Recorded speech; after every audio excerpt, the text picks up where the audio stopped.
Hello दोस्तों, मैं हूं आशीष मीणा और आप देख रहे हो आपके YouTube channel exam study centre को। तो दोस्तों, आज के इस वीडियो में हम चर्चा करने वाले हैं जो क्लास 12 है उसका जो हिंदी अनिवार्य यानी कि हिंदी कंपलसरी का है उसका मॉडल पेपर देखने वाले हैं।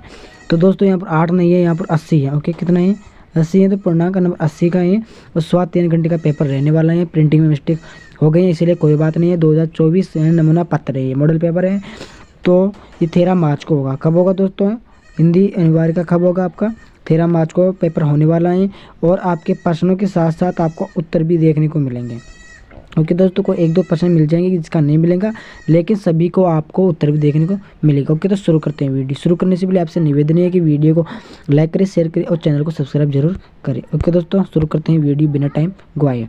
तो दोस्तों, पहला क्वेश्चन है हमारा, सभी जानते हो कि पहले हमारे गद्यांश आता है। क्या आता है दोस्तों? अपठित गद्यांश आता है। इसको ध्यानपूर्वक पढ़ना है और जो वस्तुनिष्ठ प्रश्न है उसको आपको प्रश्न के उत्तर भी देना है। ओके दोस्तों, तो पहला प्रश्न है, तो इसका थोड़ा कलर बदल देते हैं हम। ओके, तो पहला प्रश्न है, पुस्तकालय की सबसे बड़ी उपयोगिता क्या है? जो पुस्तकालय है उसकी सबसे बड़ी उपयोगिता क्या है? तो उत्तर है, यानी कि मनुष्य की ज्ञान वृद्धि में। ओके, जो मनुष्य की ज्ञान होती है, जो पुस्तकालय की सबसे बड़ी उपयोगिता मनुष्य की ज्ञान वृद्धि के लिए ही होती है। ओके दोस्तों, दूसरा प्रश्न है, मनुष्य के लिए पुस्तकालय का योगदान नहीं है। मनुष्य के लिए पुस्तकालय का योगदान नहीं है, तो इसका उत्तर होगा पढ़ने की रुचि उत्पन्न करने में। क्या दोस्तों? पढ़ने की रुचि उत्पन्न करने में उसका योगदान है दोस्तों। अगला क्या कहना चाहता है? अगला प्रश्न करना चाहता है तीसरा, कौन से छात्र अपना अधिकांश समय पुस्तकालय में बिताते हैं? कौन से छात्र जो अधिकांश समय पुस्तकालय में व्यतीत करते हैं या बिताते हैं? तो दोस्तों, वह उच्च कक्षा एवं विशिष्ट योग्यता के इच्छुक, यानी कि इसका सही बिल्कुल करेक्ट आंसर हो जाएगा। ओके दोस्तों, अगला प्रश्न है चौथा, पुस्तकालय शब्द पुस्तक प्लस आलय यानी कि 2 शब्दों से मिलकर बनाए प्रयुक्त संधि का नाम लिखना है। तो दोस्तों, होगा दीर्घ स्वर संधि। कौन सी संधि होगी? दीर्घ स्वर संधि, इसका बिल्कुल सही आंसर हो जाएगा, यानी कि ब। ओके दोस्तों, अगला क्वेश्चन देखते हैं पांचवा, उपयुक्त गद्यांश का उपयुक्त शीर्षक लिखना है। उपयुक्त जो ऊपर वाले गद्यांश दिया गया है उसका उचित शीर्षक लिखना है। तो पुस्तकालय का महत्व, यानी कि इसका बिल्कुल सही आंसर हो जाएगा, पुस्तकालय का महत्व होता है पुस्तकालय का। अगला है छठा, अवकाश में समय में हमारा सच्चा साथी, यानी कि जो ये दिया गया है प्रश्न उत्तर, उसमें इसका उत्तर कौन सा होगा? तो इसका सही उत्तर हो जाएगा पुस्तकालय। क्या होगा दोस्तों? पुस्तकालय इसका बिल्कुल सही आंसर हो जाएगा। ओके दोस्तों, ये तो दिया गया है, इसको तो गद्यांश बता दिया था मैंने, तो गद्यांश ये भी गद्यांश उसी प्रकार से ये हो जाएगा। ओके दोस्तों, आपको इस प्रकार से करना है, मैं पीडीएफ आपको डिस्क्रिप्शन में दे दूंगा। अगला है दोस्तों, रिक्त स्थान की पूर्ति कीजिए। जो रिक्त स्थान है उसकी आपको पूर्ति करनी है, तो किस प्रकार से पूर्ति करनी है? तो पहला है दोस्तों, हिंदी भाषा के परिवार में लगभग बोलियाँ होती हैं। जो हिंदी भाषा है, हिंदी भाषा में कितनी प्रकार की बोलियाँ होती हैं दोस्तों? तो 18 प्रकार की बोलियाँ होती हैं। कितने प्रकार की दोस्तों? 18 प्रकार की। और इम्पोर्टेंट कितनी होती हैं? 5 होती है। तो 5 के नाम होते हैं मेरे हिसाब से, खड़ी बोली हो गई, हरियाणवी हो गई, ब्रजभाषा हो गई, कन्नौजी और बुंदेली भाषा, 5 प्रकार की होती है। ओके, अंग्रेजी भाषा की लिपि है, जो अंग्रेजी भाषा है उसकी लिपि कौन सी है? उसकी लिपि है रोमन लिपि। ओके, कौन सी लिपि है दोस्तों? रोमन लिपि है। और हिंदी भाषा की है देवनागरी। कौन सी है दोस्तों? देवनागरी उसकी लिपि है। जैसे रोमन में आता है, इस प्रकार से लिखते हैं नाम, इस प्रकार से। ओके, इस प्रकार से लिखते हैं संख्याओं को, 1 2 3 4 इस प्रकार से लिख देते हैं। अगला दोस्तों तीसरा, प्रातःकालीन भ्रमण स्वास्थ्य के लिए उपयोगी है। वाक्य में शब्द शक्ति है। तो दोस्तों, अभिधा शब्द शक्ति है। कौन सी है? अभिधा शब्द शक्ति है। अगला है, जहाँ विशेषण प्रयोजन से प्रेरित होकर शब्द शक्ति का प्रयोग लक्ष्यार्थ में किया जाता है तो वहाँ लक्षण माने जाता है। तो वहाँ पर प्रयोजन्य लक्षण माना जाता है। क्योंकि प्रयोजनवती लक्षण माना जाता है। शुद्ध इस प्रकार से होगा, प्रिंटिंग में मिस्टेक हो जाती है। ओके, इस प्रकार से। ओके दोस्तों, अगला प्रश्न देखते हैं पांचवा, माया दीपक नर पतंग भूमि भ्रमी इवे पढ़ंत। ओके, काव्य पंक्ति में अलंकार है, जो ये दिया गया है वाक्य उसमें कौन सा अलंकार है, तो दोस्तों इसमें रूपक अलंकार होगा। कौन सा रूपक अलंकार इसमें प्रयुक्त होगा। अगला है गंगा जल सा पावन मन है, काव्य पंक्ति में मन की तुलना गंगा जल से की है। किसकी? काव्य में मन की तुलना किससे की है? गंगा जल से की है। तो अतः अलंकार है, तो इसमें उपमा अलंकार, उपमा दी है इसमें। ओके, तो उपमा अलंकार इसमें बिल्कुल सही आंसर हो जाएगा। ओके दोस्तों, अगला प्रश्न है तीसरा, निम्नलिखित अधोलग्राद में प्रश्नों की एक पंक्ति में देना। ओके, निम्नलिखित पारिभाषिक शब्दों के अर्थ लिखना है। तो पहले का अर्थ होगा गणपूर्ति, दूसरा होगा समझौता। के दोनों का उत्तर इस प्रकार से हो जाएगा। ओके दोस्तों, अगला है परिसंग शब्द के लिए पारिभाषिक शब्द लिखिए। क्या है? जो परिसंग शब्द हैं उसके लिए पारिभाषिक शब्द लिखना है। तो देखो मेरी बात वो तो नहीं था, लेकिन मैंने इसकी परिभाषा बता दी आपको। देखो परिभाषा भी आ सकती है।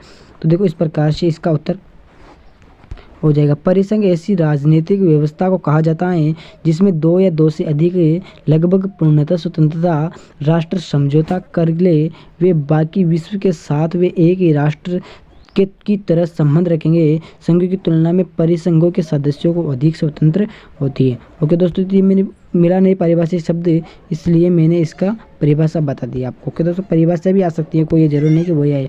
तीसरा है फीचर का प्रारंभ कैसे हुआ। जो फीचर है उसका प्रारंभ कैसे हुआ दोस्तों, तो उसका प्रारंभ हुआ, फीचर का आरंभ आकर्षक, कलात्मक और उत्सुकतापूर्ण होता है। ओके, होता है। ये किसी घटना यात्रा आदि पर आधारित होते हैं। किस पर? किसी घटना यात्रा आदि पर आधारित होता है दोस्तों। इसी प्रकार फीचर का प्रारंभ होता है। अगला चौथा है कवि बनने के लिए लेखक आनंद यादव ने किसे गुरु बनाया। तो कवि बनने के लिए उसने मास्टर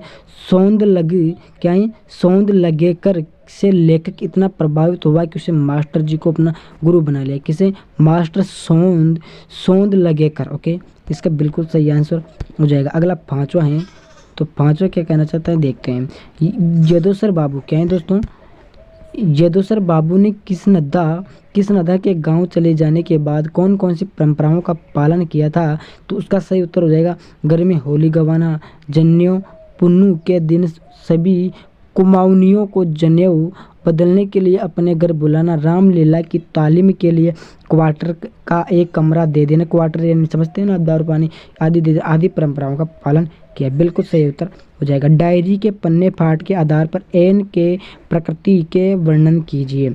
तो डायरी के पन्ने फाट के आधार पर एन का जीवन जोखिम से भरा था। ओके दोस्तों, अपने परिवार के साथ 2 साल से ज़्यादा समय तक गुप्त आवास में रही हैं। एन एक स्त्रीलिंगी शब्द यानी कि एक स्त्री है।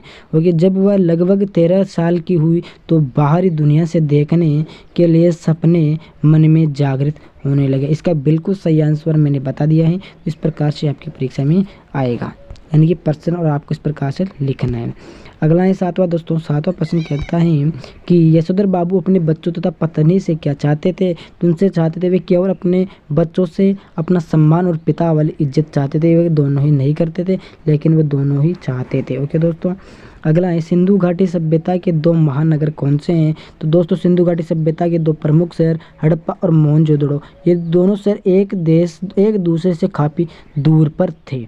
हड़प्पा वर्तमान पाकिस्तान के पंजाब प्रांत में है। हड़प्पा कहाँ पर है? वर्तमान में पाकिस्तान के पंजाब प्रांत में है। और मोहनजोदड़ो वर्तमान पाकिस्तान के सिंध प्रांत में। कहाँ? वर्तमान पाकिस्तान के सिंध प्रांत में और हड़प्पा पंजाब प्रांत में है। ओके दोस्तों, ओह माय गॉड, इस प्रकार से इन दोनों का उत्तर यानी कि इसका उत्तर हो गया। अगला देखते हैं। अगला 9वां प्रश्न है मोहनजोदड़ो हड़प्पा से पर्याप्त नर्तकी की मूर्ति किस राष्ट्रीय संग्रहालय में रखी गई है। जो ये मोहनजोदड़ो हड़प्पा नर्तकी की मूर्ति है दोस्तों, ये क्लास 11 में भी है। और ये किसका है? यह चित्रकला का प्रश्न है। किसका है दोस्तों? ये चित्रकला यानी ड्राइंग का क्वेश्चन है। ओके दोस्तों, तो ये मोहनजोदड़ो के नर्तकों को राष्ट्रीय संग्रहालय दिल्ली में रखा गया है। कहाँ पर? राष्ट्रीय संग्रहालय में रखा गया है, जो वर्तमान यानी कि दिल्ली में स्थित है। ओके दोस्तों, अगला है कवि निराला ने अस्थिर सुख पर दुख की छाया किसको कहा है। तो दोस्तों अस्थिर सुख की छाया पंक्ति में कवि ने दुख की छाया पूंजीपतियों द्वारा समाज में किए गए अत्याचारों और शोषण को कहा है। जो समाज में अत्याचार और शोषण किया है उन पर उनको कहा है। ओके दोस्तों, अगला 11वां है, जाति प्रथा को श्रम विभाजन का ही एक रूप न मानने के पीछे भीमराव अम्बेडकर ने क्या तर्क दिए हैं? तो उन्होंने कहा है, अम्बेडकर का तर्क है कि जाति प्रथा को श्रम विभाजन का एक रूप मानना अनुचित है। यानी कि जाति प्रथा को श्रम विभाजन नहीं मानना चाहिए, उचित नहीं अनुचित है, क्योंकि ऐसा विभाजन अस्वाभाविक और मनुष्य की रुचि पर आधारित नहीं है। इसमें व्यक्ति की क्षमता का विचार किए बिना उसे वंशगत पेशे से बांध दिया जाता है। वह उसके लिए अनुपयुक्त एवं अपर्याप्त भी हो सकता है, यानी कि उसके लिए एक अनुचित साधन भी अप्रयुक्त हो सकता है, यानी कि बिल्कुल खराब हो सकता है। अगला है खंड ब है, निम्नलिखित लघुराग में प्रश्न है कि अपनी किताब के प्रश्न 40 शब्दों में आपको लिखना है। तो देखते हैं, भारत में इंटरनेट पत्रिका का प्रारंभ किस प्रकार प्रारंभ हुआ है, यानी कि शुरू हुआ है, संक्षेप में आपको इसको लिखना है, समझना है। भारत में इंटरनेट पत्रिका का पहला दौर 1983 शुरू हुआ। कब? 1983 में शुरू हुआ। दूसरा दौर 2003 को हुआ। कब? 2003। पहले दौर में भारत में भी प्रयोग हुए डाटा कॉम का तूफान और शीघ्र चला गया। अंत में वही क्या है दोस्तों, वही टिके रह पाए और मीडिया उद्योग से पहले से ही थे। अगला 5वां है, मीडिया प्रिंट। ओके, रेडियो माध्यम से प्रत्येक से संबंधित दो कमियां लिखनी है। जो प्रिंट मीडिया और रेडियो माध्यम में इन दो कमियां लिखनी है। क्या क्या कमियां हैं? प्रिंट मीडिया में तो निरीक्षकों के लिए किसी काम का नहीं है, जो पढ़े लिखे नहीं है उसके लिए कोई काम का प्रिंट मीडिया नहीं है। घटनाओं को तुरंत पाठकों तक नहीं पहुंचाया जा सकता है, प्रिंट मीडिया। ओके दोस्तों, और रेडियो किसी समाचार को आरंभ से अंत तक सुनने की बाध्यता किसी सूचना का संदर्भ के लिए सुनिश्चित करना संभव नहीं है। यानी कि किसी भी समाचार को अंत से लेकर शुरू तक ही सुनना पड़ेगा। ओके, बीच में हम किसी अड़चन नहीं कर सकते, यानी कि आगे नहीं काट सकते, पीछे नहीं काट सकते, इस प्रकार से ही। ओके, अगला है छठा, खाद्य पदार्थों में मिलावट विषय पर एक आपको आलेख लिखना है, यानी कि एक निबंध की तरह आपको लिख देना है। तो देखो, कुछ व्यापारी अधिक लाभ कमाने के लिए खाद्य पदार्थों में मिलावट करते हैं और मिलावट करते समय ये बिल्कुल भी ये नहीं सोचते हैं कि मिलावट के कारण अन्य व्यक्तियों के स्वास्थ्य पर कितना प्रभाव पड़ेगा। इस प्रकार के व्यापारी को केवल धन कमाने से मतलब है, उन्हें समाज या देश की कोई चिंता नहीं है। इस प्रकार से आपके खाद्य पदार्थों में आपको लिख देना है, बड़े से जितना आपको आए उतना लिखना है। अगला है, भाषा को सहूलियत से बरतने से क्या अभिप्राय है? भाषा को सहूलियत से बरतने का मतलब है कि भाषा का उचित प्रयोग किया जाए। भाषा अनगिनत शब्दों का संग्रह है। शब्दों के अर्थ प्रसंगों के अनुरूप होने चाहिए। ओके, शब्दों से भाषा का विकास होता है, इसलिए भाषा का प्रयोग सतर्कता से करना चाहिए। भाषा का प्रयोग बिल्कुल सतर्कता से करना चाहिए। उपयोगिता भाषा बोलनी चाहिए। 8वां है, कविता के बहाने कविता से बचाए कि सब घर एक कर देने से क्या माने हैं, यानी कि क्या अभिप्राय है? तो सब घर एक कर देने के माने का अर्थ है कि सभी को अपना घर बना लेना चाहिए। बच्चों के लिए अपना पर्याय कुछ नहीं होता है। जहाँ उन्हें प्यार मिलता है वे वहाँ के ही हो जाते हैं। यही कारण है कि बच्चे पड़ोसियों के साथ भी वैसे ही रहते हैं जैसे अपने माता पिता के साथ रहते हैं। ओके दोस्तों, आ रहा है समझ में? अगला 9वां है, जीजी के त्याग और दान के विषय में क्या विचार थे? काले मेघा पानी के अध्याय के आधार पर समझाना है। तो जीजी के अनुसार त्याग वह नहीं है जिसमें कोई करोड़पति किसी व्यक्ति को 4 रुपये दान दे दे।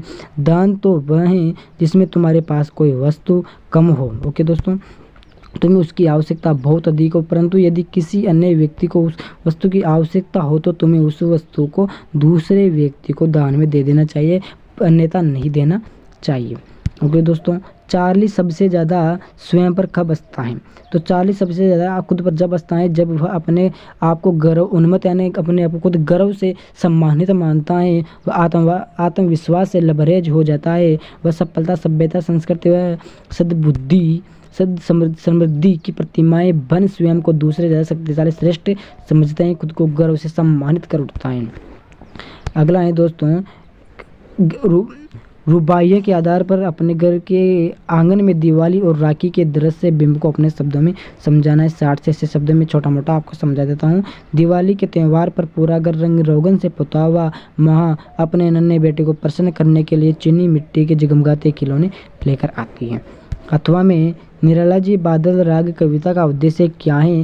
वर्तमान सामाजिक परिवेश में इस रचना का प्रभाव आकलन कीजिए। उत्तर सीमा 60 से 80 शब्दों में। तो बादल राग कविता के माध्यम से निराला जी बादलों के महत्व का वर्णन किया है। बादलों को उनके गुणों के कारण महत्वपूर्ण स्थान देते हैं। उनका मानना है कि बादल मनुष्य जीवन में क्रांतिकारी परिवर्तनों का सामर्थ्य रखते हैं। इस धरती को नवजीवन देने का सामर्थ्य उनके अंदर हो। ओके दोस्तों, ये हो गया 12वां है।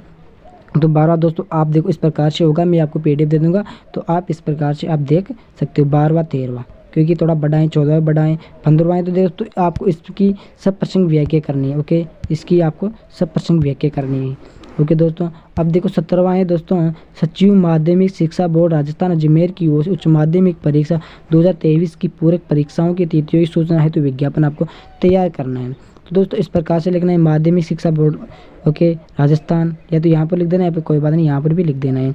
अजमेर क्रमांक को यहाँ पर लिखना है, थोड़ा प्रिंट मिस्टेक हो गया आगे, यहाँ पर दिनांक आ जाएगी, यहाँ पर विज्ञप्ति लिख देना है और आपको इस प्रकार से लिख देना है।